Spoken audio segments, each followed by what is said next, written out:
Other shows we have for you to enjoy at myclassicradio.net. The Avengers was most certainly not a household name in South Africa prior to the radio series. With no national television service until 1976, the mechanism simply was not present in the country to show television programs to mass audiences. While many other countries reveled in the filmed adventures of John Steed and company, South Africa was not equipped to join in the fun. The series took Britain by storm and made a major impression in the American markets, being that greatest of rarities, a British series given a network transmission slot. However, as a filmed series, rather than a videotaped one, The Avengers was able to gain a modicum of exposure in South Africa through film rentals. Come and listen at myclassicradio.net. Other shows we have for you to enjoy at myclassicradio.net. 21 Precinct was a police drama broadcast on CBS from July 7, 1953, to July 26, 1956. It initially served as a summer replacement for My Friend Irma. The show was produced in cooperation with the Patrolmen's Benevolent Association of City of New York and adaptations from True Criminal in New York. The Policeman's Point of View. Historically, the 21st Precinct had been located near Gramercy Park, Manhattan. In 1929, the department reorganized the precinct numbering, and 21st designation was discontinued. No such precinct existed during the run, nor does a 21st precinct exist. However, the fictional precinct's territory closely corresponds to that of the Upper Side's 23rd precinct since 192. Come and listen at myclassicradio.net.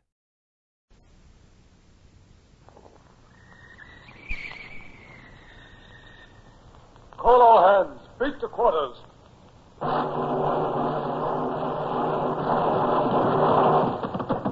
Run out the guns. Stand by the starboard battery. One broadside into it, if you please, Captain Bush. Pointers on target. Linstocks ready. Aye, aye, sir. Ready. Fire up.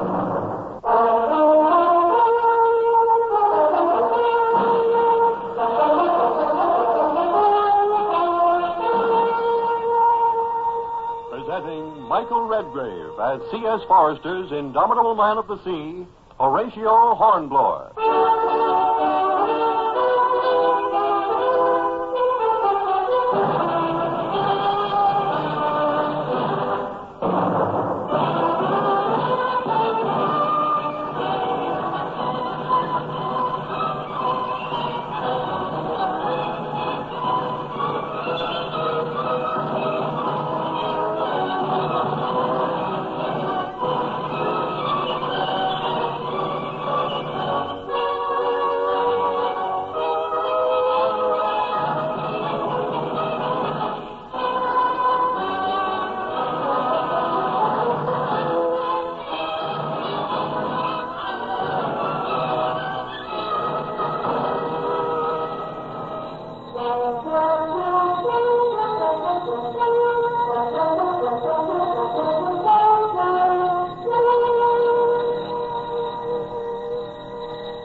Strange how hard life can be while at sea, and yet how much a man can approve of it, even welcome it.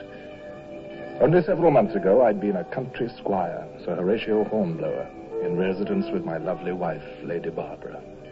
Wearing fashionable clothes, sitting down each mealtime to choice foods, and yet, though my conscience troubles me in saying it, I'd left it all with no trace of regret. And once aboard the Nonsuch, a Commodore now, in command of a squadron of 6 vessels, I felt really alive.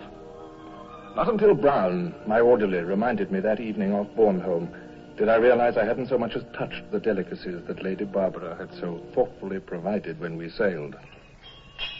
There's cheese, sir, and there's wine, and there's butter in crocks.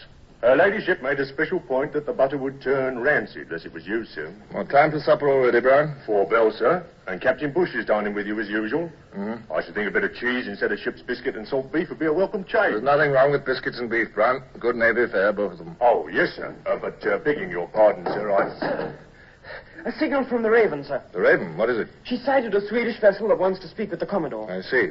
Must have someone of importance aboard. Right, I'll come on deck. Ask Captain Bush if he'll be kind enough to join me. Aye, aye, sir.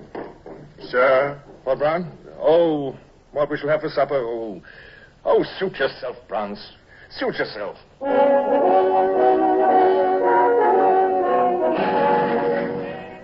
Poor Brown. No sooner had I snapped at him than I regretted being so brusque.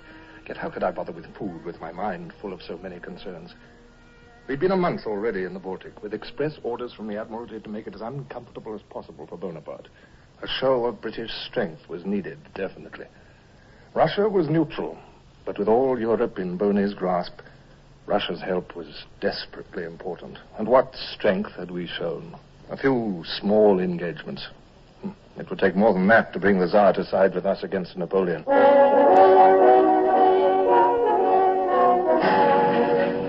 As I stood on the quarterdeck beside Captain Bush, waiting for the Swedish vessel to come alongside, I came near to telling him my doubts and worries. I decided against it, at least for now. There's two of them coming aboard, sir. Caught a glimpse of that first one. I'd say a Swede. I hope he brings some news, whoever he is. How long has it been since we've had any, Bush? I'd say weeks, sir. So should I. For all we know, Bonaparte may have already attacked Russia. Or Russia may have given up without a struggle. Yes, sir. Sir, the second one aboard. If that isn't a British uniform, I'm a starfish. It is, a guard's uniform. A colonel, Bush. A colonel of the guards here in the middle of the Baltic. Aha. Oh, at least he knows enough of ceremonial to make sure he salutes our quarterdeck.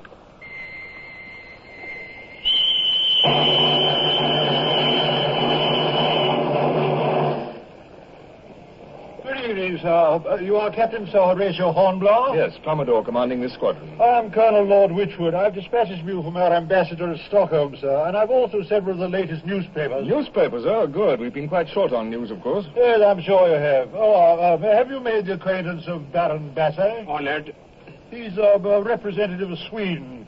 He also has some messages. Well, gentlemen, forgive me. Perhaps the best place for this discussion would be in my cabin. Captain Bush and I were just about to dine. If you'd be good enough to join us. Well, Our table can still boast a few small delicacies. There's cheese, Stilton, I believe, and, O'Brien. Yes, sir.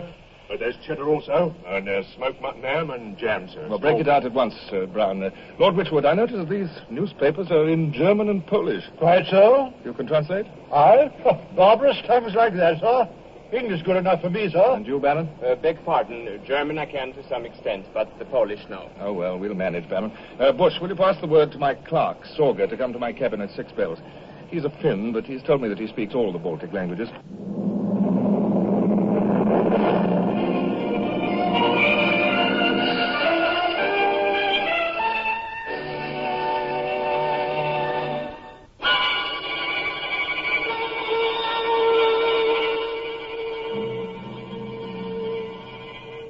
This one is the Königsberger Hartentsche Zeitung, Sir Horatio, published under French censorship, of course. It reports on a meeting at Dresden. Bonaparte is there. At Dresden? Yes, Baron. Oh, go ahead, Sorger, go ahead. There are 9 army corps. Ah. At Dresden, at Warsaw, at Danzig. All aimed at Russia, it appears, Hornblower. How many men would you say that meant altogether? Well, you'll be able to calculate that better than I, Colonel. Oh, yes, army men, of course. Oh, but I'd say it might come to 500,000. But here is something, Sir Horatio. The Warsaw Gazette has a long article about Russia. Well, read it, Sorger, read it. It calls Alexander the barbarian ruler of a barbarian people. Thank you, Sorger. Yes, I think that will do for now. Yes, sir. Good night, gentlemen. A strange one, that one, Commodore. He has hate in his eyes. Possibly, Baron Basse. However, it grows late, and if you and Colonel Wychwood intend going back ashore, we'd best... Commodore Hornblower, I don't think we are going ashore. What's that? To put it another way, Baron Basse and I wish to stay on board the Nonsuch. This is a ship of war, Colonel. I'm afraid I must insist... Quite so. Allow me to present this dispatch, sir. You will notice it's from His Britannic Majesty's ambassador to the court of Stockholm. Let's see. Bonaparte has invaded Swedish Pomerania. Now, this is news. Baron Basse, is Sweden then no longer neutral? There has been no formal declaration of war, Yes, sir. but you have been invaded. I understand, yes. Much still depends on Russia, is that it? Everything depends on Russia. We scarcely could move alone. Well, Baron, that's one reason we are here, to prove to you that you are not alone. The balance of the dispatch explains more fully, Sir Horatio. Yes, thank you. I am directed and required to enable Lord Wychwood to open communication with the Russian government so as to assure His Imperial Majesty the Tsar of the full support by land and sea of British forces in the event of war between Russia and France. I am further directed to make use of any opportunity that may present itself to further better relations with the Russians. Better relations? What's that mean, sir? Diplomatic language, Bush. It means bring young Tsar Alexander into our camp as an ally. Exactly. And by whatever means. It had better be soon. 600,000 of Napoleon's troops massed on our borders. A show of strength that Sweden cannot match. We've got our own strength, Baron. Strength, Captain Bush? 6 British ships. No. Don't look down your nose at him, Ambassador. Besides, Alexander's a curious fellow. Has a mind of his own, highly emotional. Never know what might influence him one way or the other. Might be anything. Oh, no disrespect to His Great Eminence, of course. Well, Commodore? Colonel Wychwood, this dispatch employs the words directed and required. Yes? May I point out that the wording should have been request and advise. An ambassador cannot give orders to a naval officer. Well, I say now... Furthermore, my orders from the Admiralty said nothing about taking part in politics. Politics, sir? Important politics? Sir, what could be more important than to convert Alexander to your cause? I am a naval officer, not a politician. Still... Sir, if I may point out something to you... Yes, no need to point it out, Bush. I know what you're going to say.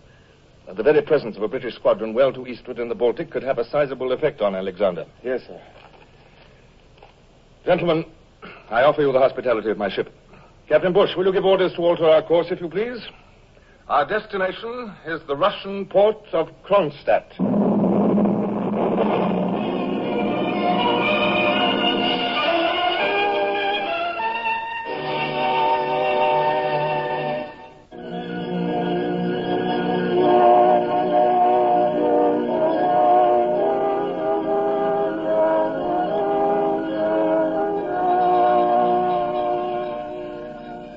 We had arrived in Kronstadt harbor. Not all night long, we lay under the guns of Russian fortresses. I tried to show much more assurance about this whole queer project than I felt. But at least the Russians had returned our entering salute. The following morning, we had only one visitor, the harbor doctor, to give us pratique. I accompanied him to the sick bay and between decks. No sickness, no plague, no pestilence? None.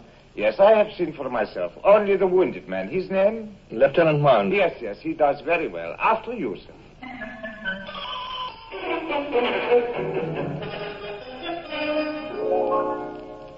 Later that morning, the wind began to flaw. It was very light, changing first from one quarter to another. I had requested Wychwood and the Baron and Bush and one or two of my senior officers to meet me in my cabin. There was much to decide.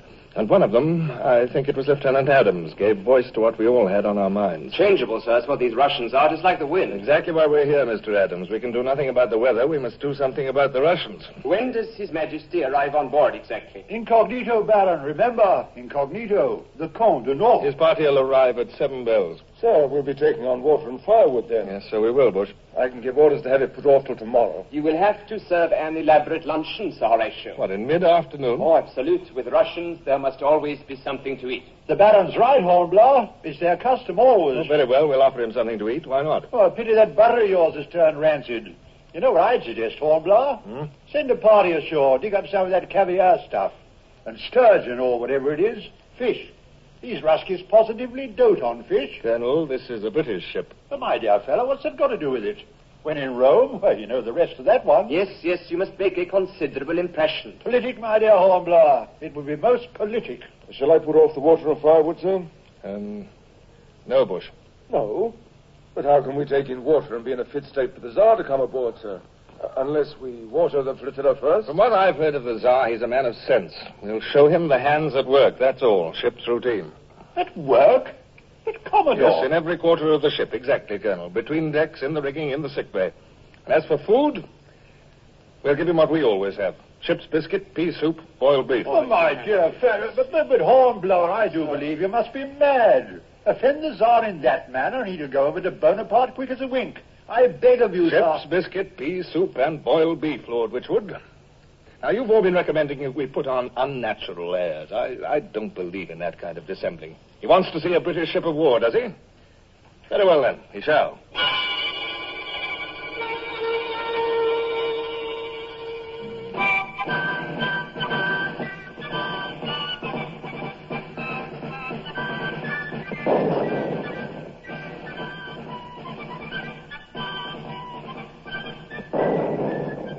Good afternoon, Commodore Hornblower. Permit me to present the Count Junot. Good afternoon, Commodore. I hope our little visit does not discommode you greatly. Not in any way to compare to the honor done to the ship, sir. May I present Colonel Lord Whitwood? Honored, Your Honor, sir. Baron Bassett? Honored, sir. Captain Bush, master of the Nonsuch. Your servant, sir. Captain Bush, will you give orders to prepare the ship for taking on water and firewood? Monsieur le Comte, if you'd care to see more of the ship. I would indeed.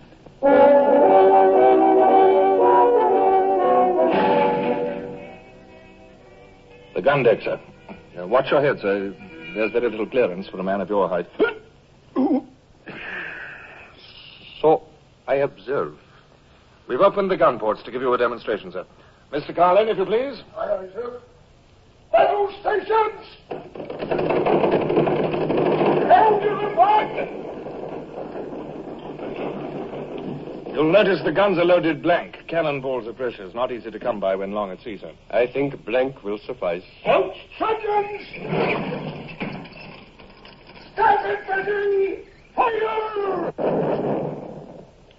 Interesting. Most interesting.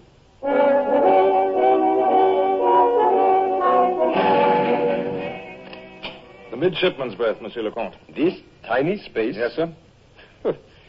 Commodore, you were once a midshipman yourself? For 4 years, sir. In the British Navy, everyone starts at the bottom. 4 years? You lived 4 years in a berth like this? Well, not quite as comfortable as this, sir. I was in a frigate. This is a battleship. It's not as crowded. Yeah, I suppose it is necessary. How long have you served? I've been in the Navy 19 years, sir. How long at your present rank? As Commodore, only 2 months. 9 years before that as captain, 6 years lieutenant, and 4 years as a midshipman. 19 years. And yet you seem none the worse for it. Sir, they've been the happiest days of my life. Monsieur le Comte, it grows late. May I suggest luncheon?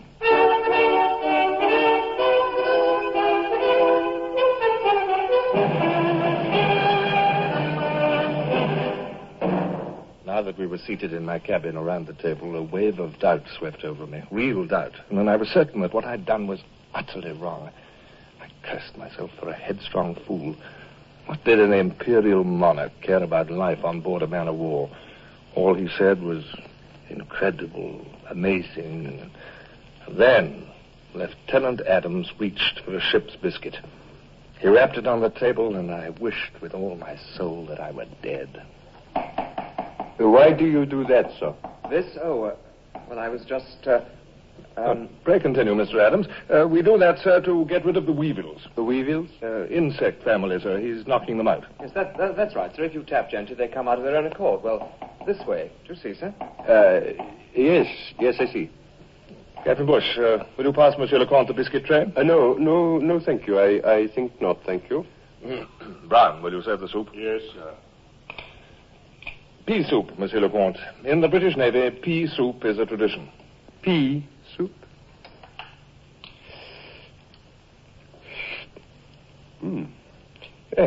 Why, this is extremely good soup. Yes, extremely. I commend it to your excellency. Well, I...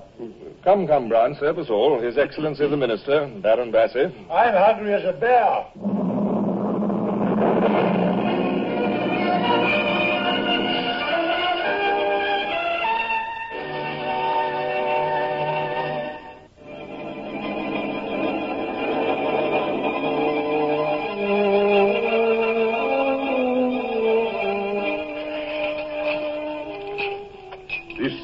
Rum is very good.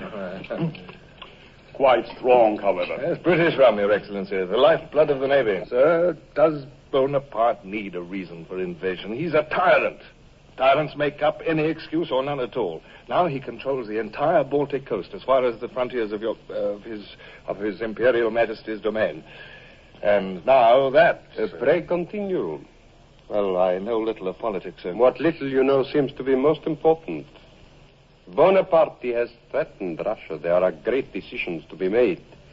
I understand that the Prince Bernadotte is meeting with the Tsar at Peterhof. At any moment. Yes, I've heard that too.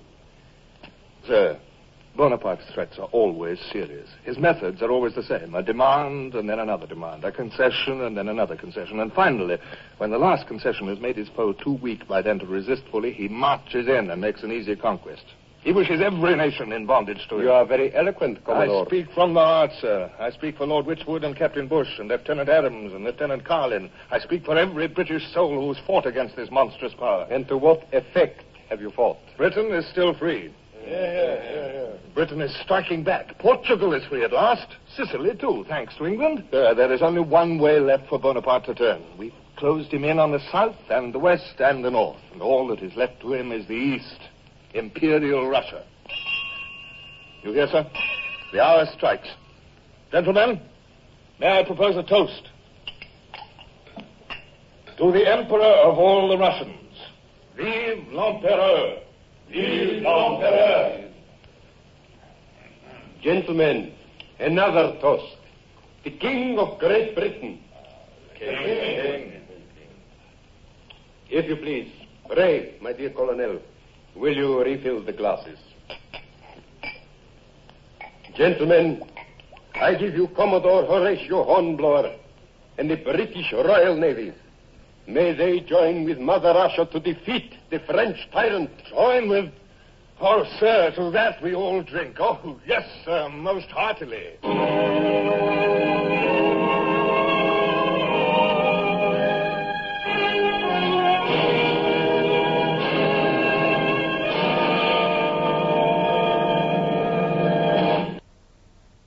Horatio Hornblower, starring Michael Redgrave, is based on the novels by C.S. Forrester. Music composed and conducted by Sidney Torch. Produced by Harry Allen Towers.